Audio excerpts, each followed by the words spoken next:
আলাইকুম রহমতুল্লাহি ওয়া বারাকাতুহু। প্রিয় রায়পুরাবাসী, আমরা মানবিক কাজে প্রতিনিয়ত রায়পুরার বিভিন্ন অঞ্চলে আমরা ঘোরাঘুরি করে দেখি মানুষের কি সমস্যা, কোথায় কি সমস্যা রয়েছে রায়পুরার। তো আজকে আমরা সে মানবিক কাজের উদ্দেশ্যে বের হলাম চরমরজাল গাংকুলাড়ি। যেদিকে রয়েছে আমাদের এক পাশে গাং, আরেক পাশে রয়েছে বিভিন্ন ক্ষেত খামার, আর অপোজিট সাইডে রয়েছে আমাদের এই অত্র রায়পুরার এমপি মহোদয়ের বাড়ি। তো আমরা আজকে এই রায়পুরার অন্তর্গত চরমরজাল গাঙ্গুলারি রোডে এসে আমরা দেখলাম যে এদিকে রাস্তাটার খুবই ভয়াবহ অবস্থা।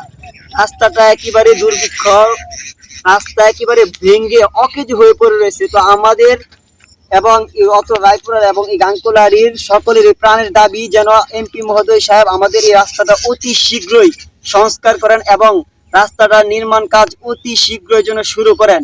এটা আমাদের রায়পুরার এবং অত্র অঞ্চলের প্রাণের দাবি।